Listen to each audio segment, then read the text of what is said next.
Okay, so this was question 4, and it was algebraic fractions. So this question is asking you to express each of the following as a single fraction. All right, except the last one, which says simplify the following fraction, but I'll come to that in a minute. All right, so express the following. So part A, express the following as a single fraction. So we see that the bottom, or the denominators, of both fractions is 7 and 3. So we need to find the lowest common denominator of 7 and 3, which is 21. All right, so I'll just write this here. So on the top is going to be all over 21.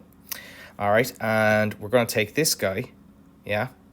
All right, he's divided by 7, so he's going to get multiplied by 3, and this guy's going to get multiplied by 7. Because if you think about it, 7 goes into 21 3 times. So you multiply the top by 3, so that's 3 bracket 5p minus 2. All right, I'm just going to extend this out for a bit more room. All right, and we'll just move this guy. Oh no, oh no. We'll leave him where he is. So then we, so the 3 divides into 21 7 times, so I'm going to multiply this guy by 7. All right, now careful, there's a negative in between, so it's going to be minus 7 bracket 4p minus 1. All right, so let's multiply that out. We get 15p minus 6 minus 28p plus 7 all over 21. Tidy it up. 15p minus 28p, that's minus 13p. And minus 6 plus 7 is plus 1 all over 21. All right, so that's your answer to this part there. Okay. Part B then is similar. You have to find the lowest common denominator, but this time it's not going to be a number. It's going to be the two brackets multiplied by each other. So your lowest common denominator is 2x minus 5 bracket 3x minus 2. All right, so when I'm writing that out, I literally get my straight line there, and I put under here 2x minus 5 multiplied by 3x minus 2. All right, so this is where it gets a little bit tricky. So you have to kind of think of it like this. So remember up here, 7 went into 21 3 times. Well, 2x minus 5 divides into this 3x minus 2 times. So that's why the top part is going to have 10 bracket 3x minus 2. Then we have a minus between them. And 3x will go into this 2x minus 5 times. So it's going to be minus... sugar. So it's going to be minus... Where have I lost? Oh, yeah. Minus 2 bracket 3x minus 2. No, sorry. 2x minus 5. All right.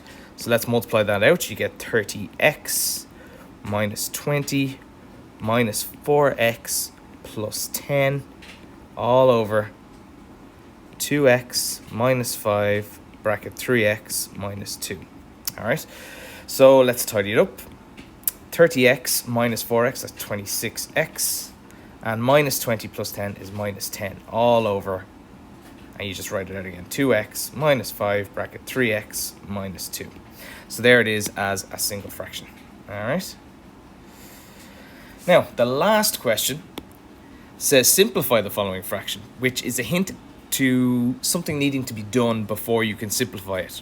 All right, and if you look carefully at the numerator, you might notice that it's a trinomial, which means it can be factorized. So I'm going to factorize it up here. So 9x squared minus 3x minus 2.